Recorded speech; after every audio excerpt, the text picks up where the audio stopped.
Salut les esprits riches, bienvenue dans cette vidéo. Ces derniers mois, vous l'avez remarqué, je vous ai pas mal parlé d'économie, du Forum économique mondial, d'actualité de manière plus générale pour attirer un plus large public sur cette chaîne et vous montrer les solutions, les pistes qui existent pour justement ne pas subir tout ce dont je vous ai parlé. Alors dans cette vidéo, j'ai réuni 3 conseils sur l'indépendance financière que je vais vous expliquer. Et je fais cela dans le cadre de l'Académie Esprit Riche. Donc l'Académie Esprit Riche, c'est mon programme d'accompagnement justement pour sortir de tout cela. Si ça vous intéresse, je vous mets un lien en description et vous avez accès à des vidéos beaucoup plus longues et beaucoup plus détaillées sur les méthodes, les outils que j'utilise dans le cadre de l'ouverture des inscriptions à l'Académie qui n'a lieu qu'une fois par an. Donc les vidéos vont rester en ligne pendant à peu près une semaine. Si vous voulez en profiter, c'est en description. Alors commençons tout de suite avec le premier conseil. Alors le premier conseil clé, c'est plutôt une erreur d'ailleurs à éviter, c'est de ne jamais tenter votre chance. Ce qu'on va faire, c'est qu'on va se retrouver dehors dans une petite voiture sympathique et je vous expliquerai tout ça après pour que je vous donne ce conseil. C'est parti. L'erreur numéro 1, c'est ne pas tenter votre chance. Alors vous voyez ici, je vous ai amené dans un décor un peu spécial puisqu'on est face à un casino. C'est un peu le lieu typique où tout le monde pense tenter sa chance pour espérer réussir. Lorsqu'on parle d'investir ou d'entreprendre, la plupart des gens font une erreur de jugement capitale. Quand on dit qu'il faut investir, on entend souvent que pour avoir de bons rendements, il faut prendre des risques. On dit souvent que l'entrepreneur, c'est quelqu'un qui prend des risques. Or, le cerveau humain est fait de telle manière que dès qu'il voit un risque potentiel ou un risque tout court avéré, eh bien, il panique et il va faire en sorte de vous protéger. Donc, on entend finalement 2 messages contradictoires. Comment entreprendre et investir si d'un autre côté, notre cerveau veut à tout prix nous protéger. Alors en fait, on a une vision finalement assez biaisée du risque parce que le vrai risque, c'est de ne pas être adapté au monde d'aujourd'hui. Et le monde d'aujourd'hui, c'est un monde qui a extrêmement changé et qui change de plus en plus vite. Par exemple, je pense qu'un des vrais risques qui est sous-estimé aujourd'hui, c'est d'arriver à la retraite et de n'avoir que la retraite de l'État, de dépendre de cela. Le vrai risque, c'est de ne pas anticiper l'automatisation, la robotisation et le chômage de masse qui va forcément finir par arriver. Le vrai risque, c'est de ne pas être préparé, de ne pas avoir investi, de ne pas avoir essayé d'entreprendre, de ne pas avoir tenté votre chance. Le vrai risque, c'est de ne rien faire, vous l'aurez compris. Investir ou entreprendre aujourd'hui n'a plus rien à voir avec il y a 10, 20 ou même 30 ans, quand c'était finalement réservé à certaines familles, aux insiders ou aux gens qui avaient déjà du capital. Aujourd'hui, investir et entreprendre est ouvert et accessible à tout le monde. Les gens confondent en fait le fait de prendre un risque et de tenter sa chance. Tout entrepreneur et investisseur essaie de faire une chose et une seule chose, limiter son risque et s'exposer à la chance. S'exposer à un résultat exponentiel. L'anecdote la plus marquante, c'est la manière dont Richard Branson, le fondateur de Virgin Airlines, a lancé sa compagnie aérienne. Il a sécurisé un contrat lui permettant de rendre les avions sans aucune pénalité si au bout d'un an, sa compagnie n'avait pas décollé. Ainsi, il a limité son risque, il a tenté sa chance et c'est exactement ce que tout le monde doit faire. Si vous ne tentez jamais votre chance, vous n'aurez jamais de résultat. Si vous ne tentez jamais d'acheter d'immobilier, vous n'aurez jamais d'immobilier. Vous aurez compris qu'il faut limiter vos risques et tenter au maximum votre chance. Dans l'immobilier, ça veut dire chercher le meilleur cash flow, avoir les meilleurs contacts, avoir bien monté son dossier et avoir tout préparé, être au maximum préparé pour réussir et mettre les chances de votre côté. Vous l'aurez compris, cette première erreur n'est pas sur la stratégie que vous adoptez ou la niche ou le pilier que vous allez choisir, mais c'est vraiment sur le fait que vous devez limiter vos risques, mais surtout tenter votre chance dans un domaine, plusieurs domaines et faire en sorte d'être exposé à des résultats exponentiels.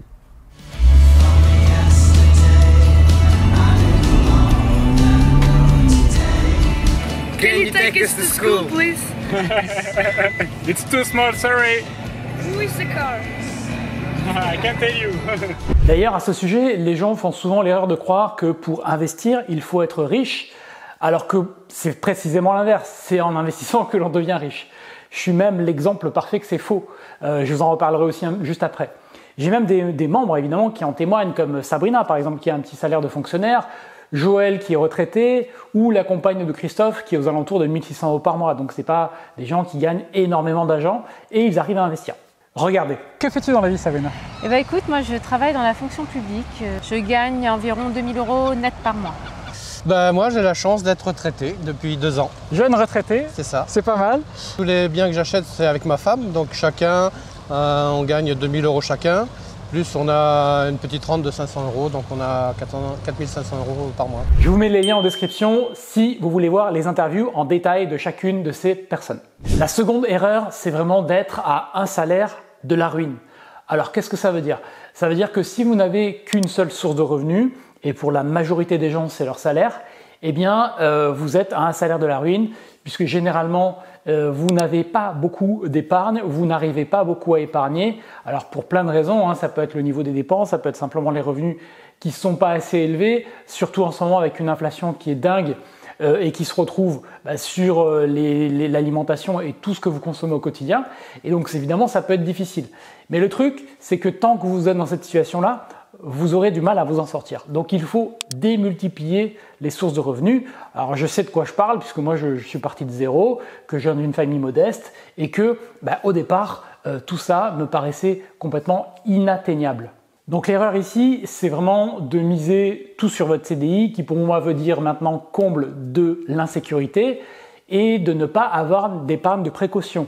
L'épargne de précaution, je vous en ai parlé à différents moments sur la chaîne, mais ça consiste tout simplement à avoir 3 à 6 mois de dépenses courantes de côté en épargne disponible pour faire face aux surprises et aux dépenses que vous n'avez pas prévues pour éviter qu'elles vous mettent dans le rouge ou qu'elles vous poussent à faire un crédit à la consommation. Alors évidemment cette épargne, quand on démarre ou si on n'en a pas, on peut mettre du temps à la constituer. Des fois on peut mettre 1 an, 2 ans, 3 ans à constituer cette épargne puisqu'on épargne justement 5, 10, 15 ou 20% de ses revenus et donc cela prend du temps de constituer 3 ou 6 mois de dépenses de côté.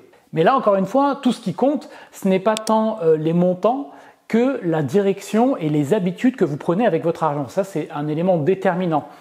Parfois, on fait l'erreur de croire, et je croyais ça au début, que parce que par exemple il ne me reste que 50 € par mois à la fin du mois, ce qui était mon cas quand j'ai démarré, finalement ça vaut pas la peine de s'embêter, ça vaut pas la peine de gérer, ça vaut même pas la peine d'épargner 50 €, c'est rien du tout. Et donc autant ne rien faire et je m'en occuperai quand j'aurai de l'argent. Le problème c'est que ça marche pas comme ça avec l'argent. C'est contre-intuitif. C'est-à-dire que en gros c'est l'inverse. Si vous n'êtes pas capable de gérer ces 50 € intelligemment, qu'est-ce qui vous fait croire que vous serez capable d'en gérer 500, 1000 ou 5000?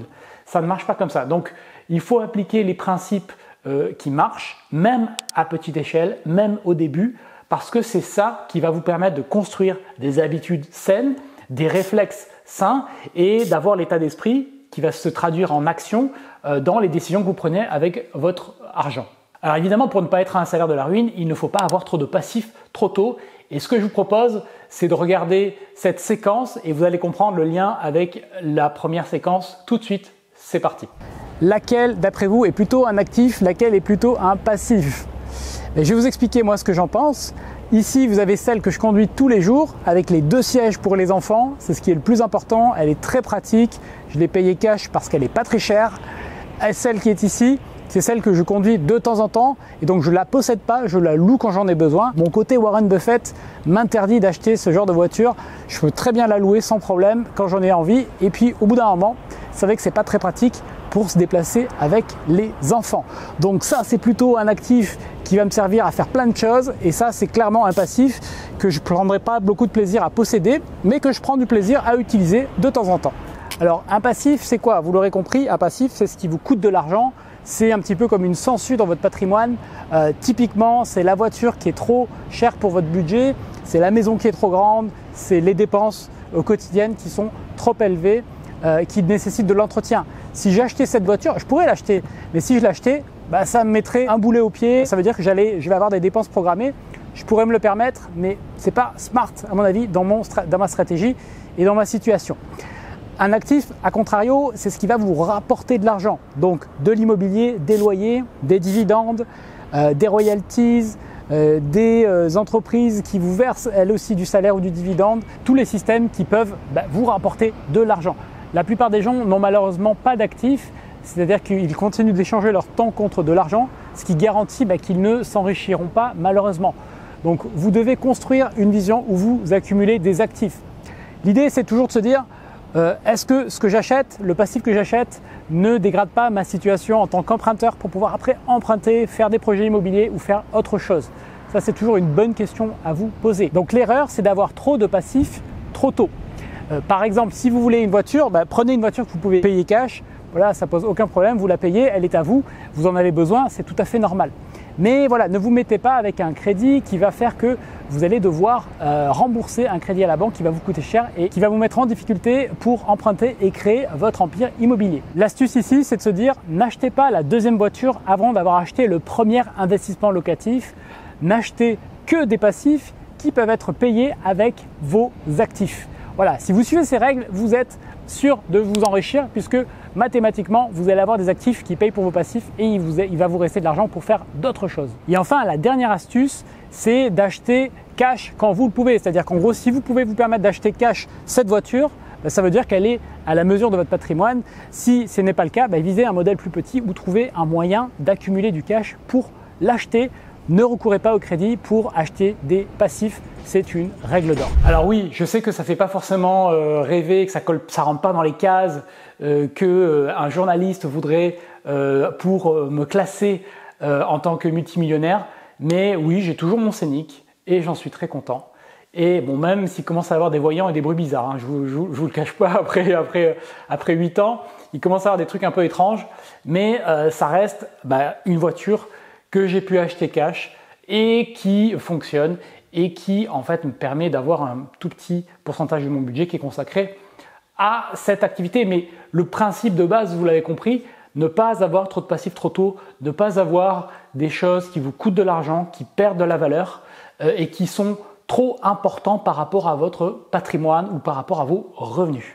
D'ailleurs, si vous avez besoin de reprendre en main vos finances, ce que je vais faire exceptionnellement pour les gens qui regardent cette vidéo et qui ont envie de se bouger, c'est que je vous mettrai en lien en description un accès à ma formation et je vous le donnerai gratuitement vers ma formation qui s'appelle « Je prends mon argent en main » qui est une détox de vos finances où je vous apprends à remettre tout ça à plat. Comme ça, vous verrez aussi un petit peu mon travail de l'intérieur pour ceux qui ne connaissent pas ce que je fais, parce que ça fait plus de 10 ans que je forme des gens, donc ça fait partie de ce que j'aime faire. Donc vous aurez le lien, vous pourrez y accéder pendant une semaine gratuitement à ce programme. Donc faites-le, c'est un programme qui n'est pas très long et ça vous permettra de remettre de l'ordre dans vos finances. Les membres qui font ce programme trouvent en général qu'ils ont des dépenses qu'ils ne maîtrisent plus et donc ils arrivent à retrouver 50, 100, 200 et l'exemple le plus frappant que j'ai, c'est quelqu'un qui a réussi à récupérer 1 000 € par mois d'économie parce que il dépensait, il avait des abonnements et il s'en rendait plus compte. Plus on a un salaire élevé, moins on se rend compte des petites dépenses. Voilà, donc c'est pour vous, c'est cadeau. Et justement, pour ne pas être à un salaire de la ruine et au contraire même pour aller vers une sorte d'abondance, pour avoir une sécurité financière que rien ne pourra ébranler, il va falloir développer des sources de revenus et investir. Parce qu'en fait, ce qui compte au final, ce n'est pas d'avoir un patrimoine important. Vous savez, souvent dans les médias, quand on vous parle des riches, on vous parle de leur patrimoine qu'ils n'ont même pas à titre personnel, parce que c'est souvent des actions de boîtes, etc. Donc on vous parle de patrimoine, mais en fait ça ne compte pas vraiment. Ce qui va compter, c'est les flux qui sont produits par votre patrimoine. Et quand vous réfléchissez comme ça, vous multipliez les flux. Par exemple, chaque appartement que vous pouvez posséder est un flux de revenus. Chaque dividende de société, chaque activité que vous avez, même si c'est des petites activités avec quelques centaines d'euros par mois, quand vous accumulez tout ça, vous commencez à comprendre que ce qui compte, c'est plus les flux que le stock d'argent que vous avez de côté. Le stock d'argent, surtout s'il ne produit rien, n'a aucun intérêt en tant que tel dans une vision en tout cas de liberté financière. Donc multipliez les flux, réfléchissez comme ça et développez-les. Tout ce qui permet d'investir pour développer des flux est pour moi une bonne chose. Évidemment, il faut savoir ce qu'on fait, il faut maîtriser les investissements qu'on fait et comprendre la logique, les enjeux, bien le faire, la fiscalité, les risques et tout ce qui va derrière bien entendu, mais ce n'est pas l'objet ici dans cette vidéo. Mais le principe de base, c'est celui-là, il ne faut jamais l'oublier parce que le but, ce n'est pas de développer 10 ou 20 millions d'euros de patrimoine, ce qui est finalement atteignable que pour une petite partie d'entre nous, mais le but, c'est de développer 2, 3, 5, 10 000 € par mois de revenus en multipliant différentes sources de revenus et ça, je peux vous assurer que c'est très atteignable pour la plupart d'entre nous. J'ai plein de membres dans la formation qui ont fait cela, notamment grâce à l'immobilier, mais pas que. Et donc ça, c'est ce qui compte. C'est vraiment ce qui compte. Quand vous avez mis en place les étapes que je viens de citer juste avant, vous allez être en posture de pouvoir investir puisque vous allez avoir une épargne de précaution, puisque la question des actifs et des passifs sera aussi maîtrisée. Et donc ça vous met en posture, notamment si vous commencez aussi à développer des sources de revenus, d'avoir la capacité d'investir. Enfin, le troisième conseil, et qui est encore ici une erreur, c'est d'être seul. Et ce que je vous propose, c'est de lancer cet extrait. Vous verrez, lorsque vous serez financièrement indépendant, vous allez vouloir faire comme moi, c'est-à-dire aider d'autres personnes à le faire pour une raison très simple. Ne pas être seul à la plage en milieu de semaine lorsqu'il n'y a en fait que des touristes ou des retraités. Être seul, c'est vraiment une erreur fondamentale, bien plus grave que le fait de choisir l'immobilier, la bourse ou l'entrepreneuriat ou d'avoir des débats sur la colocation ou la location courte durée. Ici, c'est une erreur grave parce que quand vous êtes seul, vous faites tout par vous-même. Vous voulez tout comprendre par vous-même, vous voulez tout expliquer par vous-même. C'est l'école qui a tendance à vouloir former des spécialistes. Et nous avons tendance à croire que si nous ne sommes pas un spécialiste d'un domaine, nous ne pouvons pas toucher à ce domaine. C'est évidemment une erreur. Pour toucher à un domaine, il ne faut pas être un spécialiste, il faut faire appel à des spécialistes. Quand vous faites appel à des spécialistes, à l'école, ça s'appelle tricher. Mais dans la vraie vie, ça s'appelle déléguer. Et d'ailleurs, même dans la vraie vie, il y a même des formations pour apprendre à déléguer, tellement qu'on n'a pas appris à le faire à l'école. Mais le truc, vous l'aurez compris, c'est vraiment de savoir s'entourer. Les riches savent s'entourer et ils ne cherchent pas à être les personnes les plus intelligentes de la situation. D'ailleurs, quand vous êtes la personne la plus intelligente dans une pièce, c'est probablement que vous êtes un expert, un hyper spécialiste. Et ça veut dire souvent que vous n'êtes pas la personne la plus riche de la salle. Pour moi, dans l'immobilier, ça veut dire par exemple faire les travaux plutôt que de les faire moi-même. Ou par exemple, quand je crée une société, je demande à mon avocat, je ne vais pas le faire moi-même. Je vois beaucoup de gens passer des heures et des heures sur Internet à se renseigner sur les statuts, les clauses, dans le moindre détail. Au final, ils y passent 3 mois. Au bout de 3 mois, ils n'ont rien fait et ça a plutôt tendance à les décourager plutôt qu'à les faire avancer. Donc, ne faites pas cette erreur de tout vouloir faire vous-même. C'est pas le but. Le but, c'est pas de devenir un spécialiste sur tous les domaines. C'est de devenir surtout un praticien de l'indépendance financière. C'est surtout ça le domaine dans lequel vous allez vous spécialiser. Mon patrimoine a personnellement explosé quand j'ai commencé à m'entourer, à avoir des personnes de valeur plus intelligentes que moi dans certains domaines et qu'elles ont commencé à m'aider et à m'apporter leurs solutions. Et les 100 000 premiers heureux sont toujours les plus durs. Vous savez ce qu'on dit, c'est les 100 000 premiers qui sont toujours les plus durs. Pourquoi croyez-vous que j'organise des séminaires live pendant lesquels on se retrouve tous ensemble dans une salle? Quand vous discutez avec une personne ayant de l'avance sur vous ou ayant fait ce que vous souhaitez faire, ça va tout simplement ouvrir votre cerveau à l'idée que c'est aussi possible pour vous. On dit que l'on est la moyenne des 5 personnes que l'on côtoie le plus et c'est pour cela que vous ne verrez quasiment jamais des personnes ayant réussi être entouré de personnes négatives. Vous devez trier les gens autour de vous pour qu'ils vous soutiennent. Et évidemment, votre conjoint ou conjointe, c'est la personne la plus importante et elle doit vous soutenir dans votre démarche. Imaginez si vous êtes entouré par une All-Star Team, comme dans la NBA. Vous avez l'équipe avec les meilleures personnes autour de vous pour vous aider à avancer. Vous allez avancer à vitesse grand V. Pour les autres personnes que vous êtes obligé de côtoyer, comme les collègues de bureau ou certains membres de la famille, utilisez la règle que j'ai inventée des personnes 5 minutes. C'est-à-dire que vous allez leur accorder 5 minutes de votre temps, mais pas plus. Il n'y a rien de pire que de partager à un dîner de famille le fait que vous allez acheter un immeuble ou un appartement. Vous allez recevoir que des conseils en bois, des mises en garde, et c'est parfait pour se fâcher avec les membres de sa famille. C'est pour ça qu'il existe des masterminds, des réseaux, des groupes de discussion privés pour vous aider à avancer, à changer votre état d'esprit et à recevoir de bons conseils. Donc ne restez pas seul. Donc je vous le rappelle, pour ceux que ça intéresse, il y a en ce moment une série de vidéos gratuites dans le cadre de l'académie où je détaille plus mon processus autour de l'indépendance financière.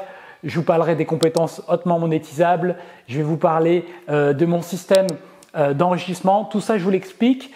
Si vous voulez comprendre un peu plus ces notions, c'est en description, c'est accessible en ligne pendant une semaine. Merci d'avoir regardé cette vidéo. Dans tous les cas, portez-vous bien et je vous dis à bientôt.